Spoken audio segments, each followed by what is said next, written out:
Assalamualaikum warahmatullahi wabarakatuh. Anda bersama saya Muhammad As-Salihan di dalam rancangan The Murabi Show. Dan bersama kami hari ini adalah dua asatizah tempatan kita, iaitu yang pertama Al-Fadhil Ustaz Fulullah. Terima kasih Ustaz kerana hadir pada hari ini, insya-Allah. Terima kasih kerana jemput saya. Dan yang kedua adalah Ustaz Khairani. Ya, saya. Apa khabar Ustaz? Alhamdulillah sihat. Sihat Ustaz? Sihat, alhamdulillah. Alhamdulillah. Baiklah, topik yang akan kita kongsikan pada hari ini adalah tentang fik perancangan harta. Dan kita akan lihat apakah latar belakang tentang modul yang ditawarkan ini. Baiklah, saya akan tanyakan soalan yang pertama kepada Al-Fadhil Ustaz Fadullah.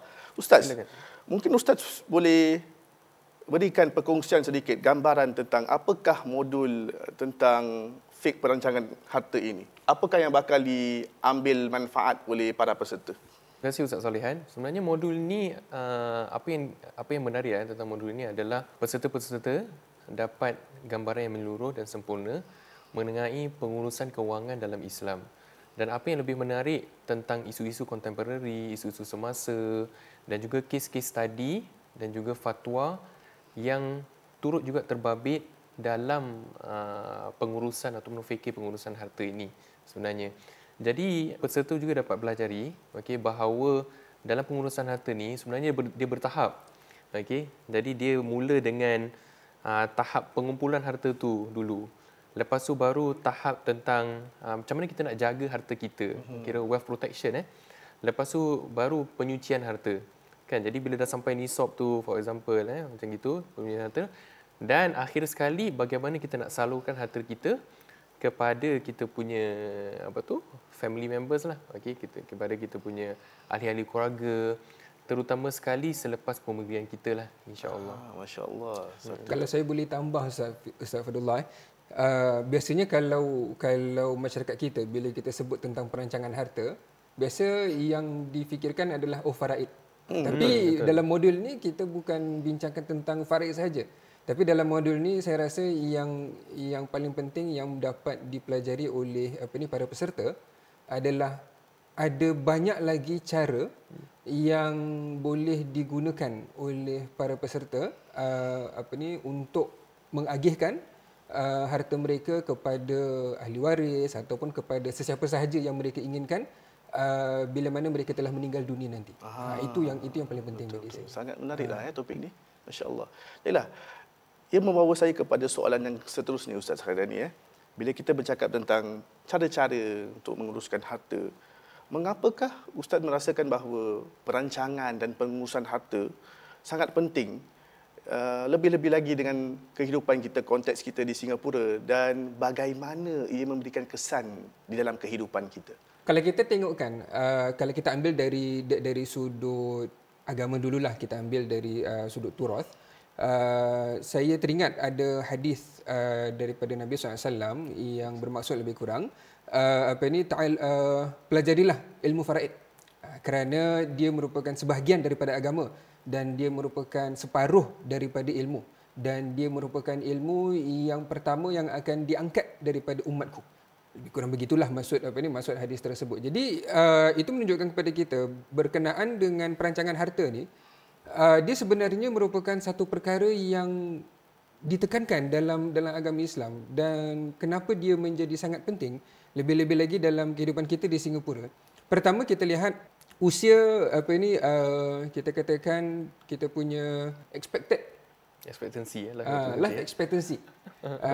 Umur jangkaan hayat kita semakin panjang. Dulu mungkin kalau Nabi SAW sendiri dalam hadisnya yang disebutkan umur umatku antara 63 69. Tapi kalau sekarang kita katakan lebih kurang dalam 70 lebih tahun. Jadi persoalannya bila kita dah sampai ke usia senja, usia tua ataupun dikatakan golden age, kita perlukan banyak banyak kewangan untuk kesihatan kita dan sebagainya. So di Singapura dia tak ada yang datang secara percuma. So kalau kita tak simpan untuk kita tak rancang untuk masa depan kita, untuk hari tua kita, siapa yang akan jaga kita? Itu pertama. Keduanya, dengan kita merancang harta ni juga sebenarnya adalah supaya kita dapat meninggalkan ahli keluarga kita dalam keadaan yang lebih baik. Sebab tu saya ingat lagi dalam hadis yang lain, itu perbincangan antara Nabi dengan Sa'ad bin Waqqas. Sa'ad bin Waqqas bertanya kepada Nabi SAW tentang boleh tak kalau dia nak berikan harta dia semua kepada orang lain, bukan kepada ahli keluarga dia. Sebab waktu tu dia cuma ada 2 orang anak perempuan kalau tak silap. Tapi Nabi kata jangan.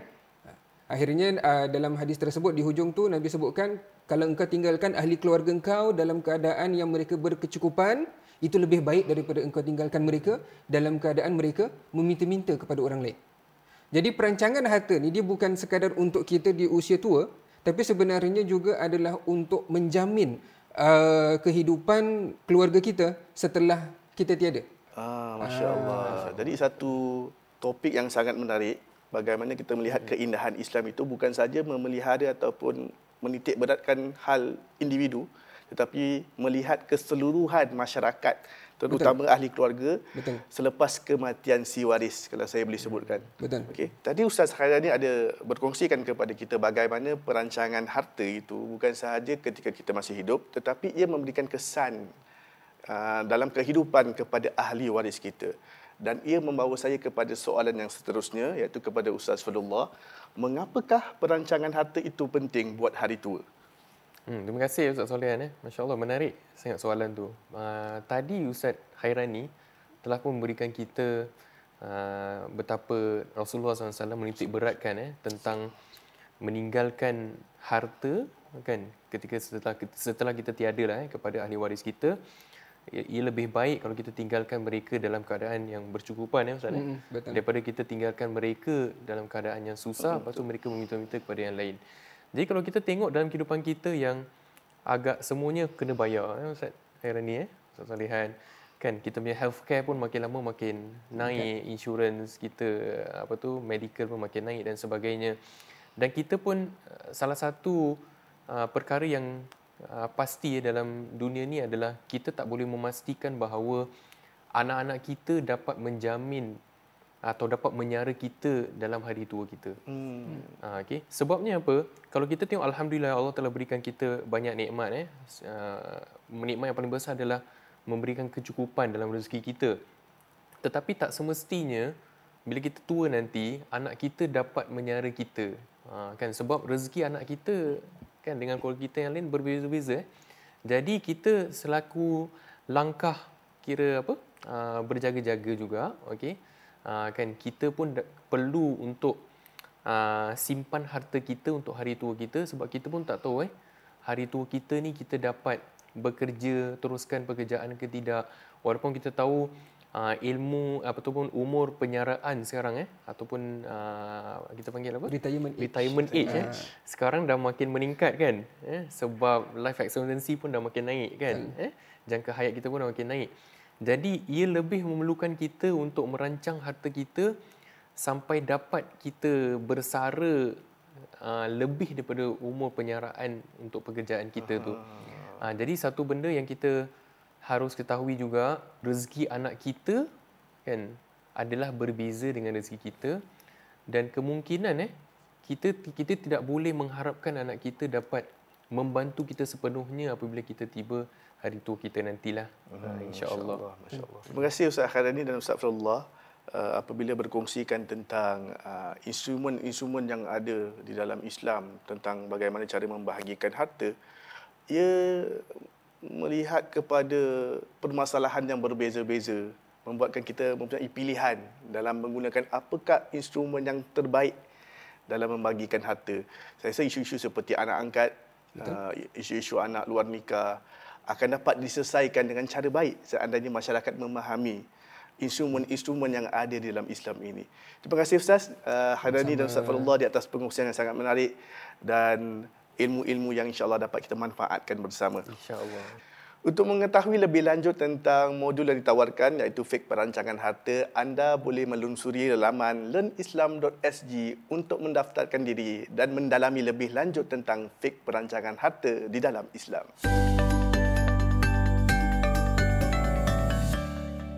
Selamat kembali di dalam segmen yang seterusnya. InsyaAllah kita akan bertanyakan kepada para murabi kita tentang pengalaman dan perkongsian daripada modul Fik Perancangan Harta ini. Okey, para murabi, Mungkin anda boleh kongsikan kepada kami semua tentang pengalaman tentang fik perancangan harta ataupun case studies yang pernah dihadapi oleh kedua murabi. Silakan. Terima kasih Ustaz Solehan. Pengalaman saya tahun lepas sebenarnya ketika pemergian bapa saya lah. Okey, tapi alhamdulillah apa yang saya dapati sebelum ni saya tak tahu betapa pentingnya untuk kita merancang pengagihan harta kita, kan. Okey, setelah pengumuman bapa saya baru saya tahu yang bahawa masya-Allah bapa saya tu dia sebenarnya dia sangat peka dengan perkara-perkara semasa, dengan instrumen-instrumen yang ada. Jadi apa yang dia buat adalah sebahagian daripada CPF-nya dia telah dinominasikan kepada kita semua sebagai ahli keluarga yang tinggal. Okey, dan duit beliau di dalam bank sebenarnya dia telah pun membuka joint alternate account bersama ibu saya. Okey. Tetapi dia pun tinggalkan juga dia punya personal account, okey, untuk urusan gaji dan sebagainya. Cuma kalau kita tengok dalam keadaan konteks kita sekarang ni, bank-bank dan sebagainya, apabila seorang tu meninggal, kan, diorang ada jumlah yang threshold kira jumlah yang kalau balance kita punya duit dalam bank kita tu melebihi kadar itu, kita tak boleh keluarkan, kita tak boleh tutup akaun tu. Jadi alhamdulillah bapa saya telah memastikan bahawa jumlah besar telah dipindahkan kepada joint alternate account kan yang dimiliki bersama dengan ibu saya. Jadi pengurusan harta tu lebih licin dan lebih mudah kat situ. Dan lagi satu pula di antara peserta-peserta dalam modul-modul adil, ada yang telah kongsikan pada saya lah beliau tak tahu yang suami beliau telah pun mengambil term life insurance. Term life insurance tak berapa mahal sangat Ustaz Khairan ni dalam term life insurance memang dia yang antara yang termurah lah. Kan below $100 gitu per month ya di bawah $100 lah setiap bulan. Dan apabila beliau meninggal, suami beliau meninggal tu, alhamdulillah suami beliau tu dapat menjamin penyaraan wang penyaraan anak-anak beliau dan juga isteri beliau. Tak salah saya harta yang dapat dikeluarkan dalam 400 atau 500 ribu dengan pembayaran yang agak sedikit setiap bulan tu. Okey. So ni antara pengalaman peribadi saya yang saya dapati bahawa masya-Allah amat penting untuk kita peka dengan apa yang ditawarkan oleh syarikat-syarikat swasta dan juga syarikat-syarikat yang kooperatif lah yang kita boleh ambil insya-Allah. Mungkin Ustaz Airani ada pengalaman lain yang boleh kongsikan? Kalau saya boleh saya kongsikan, kalau macam Ustaz Fadlullah tadi dia kongsikan bagaimana arwah ayahnya bila meninggal dunia dah dibuat dia dah nominate CPF apa semua. Pengalaman saya dia the opposite. Oppositnya dia waktu arwah nenek saya meninggal dunia. Memang arwahnya memang dah berumur, memang tak bekerja. Jadi harta yang ditinggalkan pun memang tak banyak. Kebanyakannya memang dalam CPF itu pun memang tak banyak pun. Tapi disebabkan dalam fikiran diorang adalah okey, tak banyak, tak payahlah nak buat apa-apa pun, nanti biarlah apa semua. Proses untuk keluarkan duit daripada CPF tu dia jadi lebih lama. Sebab dia perlu duit CPF tu bila arwahnya meninggal dunia, duit CPF tu tadi akan diambil alih oleh IPTO. The Public Trustee Office. So Public Trustee Office dia akan ambil alih wang tersebut, kemudian dia akan hantar surat kepada ahli waris. Dia akan hantar kepada seorang ahli waris bagi tahu okey sekarang duit si mati ini ada dengan kita, kau kena bagi tahu dengan kita, okay, ada beberapa dokumen kena berikan. Antaranya adalah sertifikat faraid. Sertifikat faraid ini mungkin ramai di antara kita pun tak tahu. Sertifikat faraid ini dia boleh diperolehi melalui syariah court, mahkamah syariah. So dia merupakan kira itu dokumen yang legal. Jadi maksudnya kalau ada apa-apa permasalahan, keluarga tak happy, dia dapat lebih, kenapa dia dapat lebih, kenapa dia dapat kurang, apa semua, surat tu kalau bawa masuk mahkamah pun okey, surat tu yang diguna pakai. Jadi kena dapatkan dokumen tersebut daripada mahkamah syariah, kemudian kena berikan detail bank account semua ahli waris, kemudian IPTO dia akan release duit tu kepada semualah masing-masing waris mengikut kepada bahagian yang dah diletakkan dalam sertifikat faraid itu. Jadi dia makan masa yang lebih lama lah. Kalau macam yang Ustaz Fadlah tu bila selepas arwah bapaknya meninggal dunia, berapa lama duit CPF tu dia transfer pergi kepada nomini? Tak salah saya dalam 2 minggu 3 minggu. Dalam tempoh yang agak singkat juga tu kan. 2 minggu 3 minggu adalah waktu yang yang diambil oleh mahkamah syariah untuk siapkan dokumen faraid, sertifikat faraid itu. So maksudnya jangka masa dia jadi lebih panjang. Baiklah. Saya rasa pengalaman peribadi para murabbi tentang, saya rasa ada 2 pengalaman di sini, iaitu pertama sekali daripada almarhum ayahnya Ustaz Fadullah, bagaimana pengurusan yang baik ataupun kepekaan tentang perancangan harta akan memberikan kesan yang baik juga kepada ahli waris untuk menguruskannya dengan lebih mudah. Dan juga saya rasa kesan yang buruk bagi daripada perancangan harta yang kurang kepekaan ataupun tidak tahu bagaimana cara nak menguruskannya akan merumitkan lagi keadaan. Betul. Lebih-lebih lagi kadang-kadang boleh membawa kepada pergaduhan di kalangan ahli waris yang ada.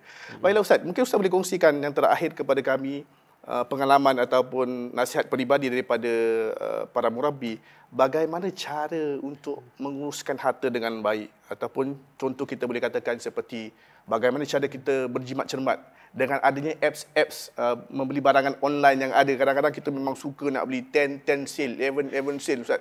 Bagaimana kadang-kadang kita nak mengawal cara untuk kita berjimat cermat di dalam era yang serba mudah hari ini Ustaz? Silakan. Uninstall app. Uninstall.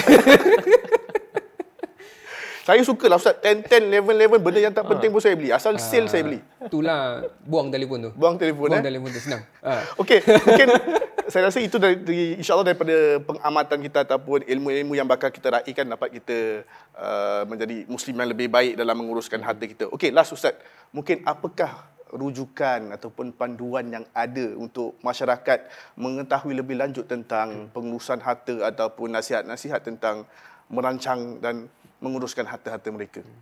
Bagi pendapat saya, turut sertalah dalam kursus fikir perancangan harta. Okey. Sebabnya apa? Jadi kita dapat ketahui apakah instrumen-instrumen yang ditawarkan, kan seperti insurans nominasi, CPF nominasi dan sebagainya. Jadi ia tidak lagi merumitkan keadaan ataupun tak merumitkan lagi proses untuk kita mengeluarkan harta ataupun mengagih-agihkan harta. Itu yang pertama. Yang kedua pula, kan sekarang ada banyak apps katakan kan untuk kita kadang-kadang sebahagian daripada pengurusan harta kita itu ataupun instrumen-instrumen itu ditawarkan oleh pihak-pihak bank katakan, kan ini semua untuk kita sama-sama tengok kembali kan sama ada diperlukan atau tidak. Okey, mungkin Ustaz Hairani boleh kongsi lebih. Kalau bagi saya analogi yang boleh saya lakukan adalah kita sakit, kita jumpa doktor. Bomo, tak, doktor. Kita ada soalan agama, kita pergi Ibu Ustaz, Asatizah. YouTube, Google. Masya-Allah. Asatizah, betul. Jadi bila dalam perancangan harta, sebaiknya kita pergi kepada ahlinya, kepada orang yang mahir. Itu pun memang sebenarnya merupakan satu nasihat agama. Apabila kita ada apa-apa isu ataupun masalah, kita rujuk kembali kepada ahlinya. Jadi dalam masalah perancangan kewangan, perancangan harta, mungkin bila kita sebut ahli, kita sebut yang terfikir adalah perancang kewangan ataupun financial advisor. Kita cuba cari ramai sebenarnya bahkan saya rasa daripada kalangan rakan-rakan kita pun ada yang yang sekarang merupakan perancang kewangan. Kita bertemu dengan mereka, tanyakan dengan mereka. So itu antaranya. Tapi bagi saya secara peribadi yang saya dapati agak berkesan adalah kita perlu ambil tahu. Kita perlu adakan sikap ambil peduli dalam diri kita. Maksudnya begini, okey, contohnya kalau bagi saya bekerja, okey, ada gaji bulanan. Jadi saya saya buatkan satu spreadsheet. So saya tahu okey sebulan ni okey gaji masuk berapa hari bulan, okey berapa hari bulan bil ni kena bayar, bil tu kena bayar. Bilangnya okey berapa lagi yang untuk saya ada kuliah, ada duit tambahan apa semua, okey. Jadi dekat mana boleh letak dan sebagainya. Bagi saya itu dia satu perkara yang penting sebab kadang-kala kita ni bila lagi tadi kan bila online kan kita tak nampak duit tu kita tak nampak dia keluar daripada poket. Kita tekan okey. Tiba-tiba bila sekali tekan okey dia kata payment fail. Cek balik, alamak duit kosong. Bank kosong. Pakai kredit kad Ustaz, dia tak kisah. Kredit kad dah sampai limit. Anyaya. Kan? Jadi itu bila kita tak ada sikap ambil peduli itulah. So dia kena ambil peduli tentang tentang kewangan.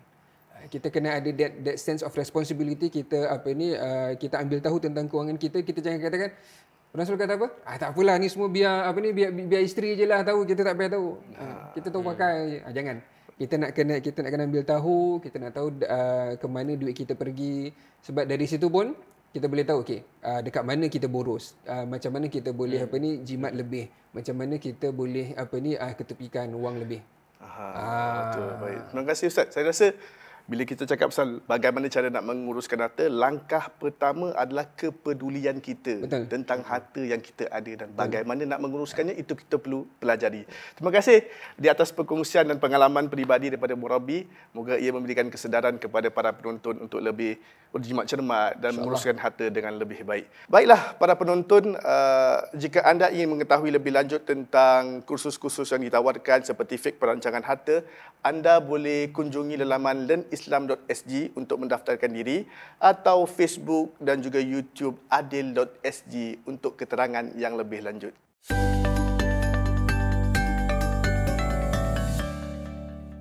Baiklah para penonton, berdasarkan perkongsian daripada para murabi kita dapat lihat betapa pentingnya ilmu tentang pengurusan harta. Bagaimana Islam itu sangat sempurna yang bukan saja menitik beratkan hal hubungan dengan Allah Subhanahu Wa Taala, tetapi hal hubungan kita sesama manusia. Tentang bagaimana si mati apabila harta yang ditinggalkan itu boleh memberikan dikatakan sebagai kemudahan ataupun maslahat bagi ahli waris, dan bagaimana penyalahgunaan ataupun salah menguruskan harta boleh memberikan kesan yang buruk kepada ahli waris dan kepada keluarga yang barangkali boleh merosakkan hubungan kekeluargaan dan sebagainya. Dan bagaimana sebenarnya pengurusan harta dalam Islam bukan sekadar isu-isu faraid. Bukan saja instrumen yang ada adalah instrumen faraid, tetapi seperti nuzriyah, seperti hibah rukbah dan sebagainya. Ini semua bertujuan untuk memudahkan kita mencari alternatif bagi urusan menguruskan harta dalam kehidupan kita. Moga ia memberikan manfaat kepada kita bersama dan memberikan kita kepekaan, kesedaran tentang kepentingan mempelajari ilmu agama dalam menguruskan harta masing-masing untuk menjadikan kita sebagai muslim yang baik, yang menyumbang dan memudahkan urusan orang di sekitar kita, insya-Allah. Terima kasih kepada kedua murabi, Ustaz Fadullah dan juga Ustaz Khairani yang sudi meluangkan masa bersama kami dan berkongsikan tentang pengalaman dan juga ilmu-ilmu yang bermanfaat tentang fik perancangan harta, insya-Allah. Dan moga Allah Subhanahu Wa Taala merahmati dan memberikan ganjaran kepada anda berdua. Amin insya-Allah. Baiklah para penonton, jika anda ingin mengetahui lebih lanjut tentang fik perancangan harta, anda boleh kunjungi di laman learnislam.sg dan mengunjungi laman Facebook dan juga YouTube adil.sg untuk mengetahui lebih lanjut tentang modul-modul yang bakal ditawarkan, terutama tentang fik perancangan harta. Moga Allah Subhanahu Wa Taala memberikan keredaan, maghfirah, rahmat dan kasih sayangnya kepada kita dan meningkatkan lagi ilmu pengetahuan kita tentang agama agar kita dapat memberikan kesenangan, mempermudahkan urusan orang lain, justru menjadi masyarakat yang lebih berdaya tahan dan juga menyumbang kepada masyarakat. Wabillahi taufiq wal hidayah. Wassalamualaikum warahmatullahi taala wabarakatuh.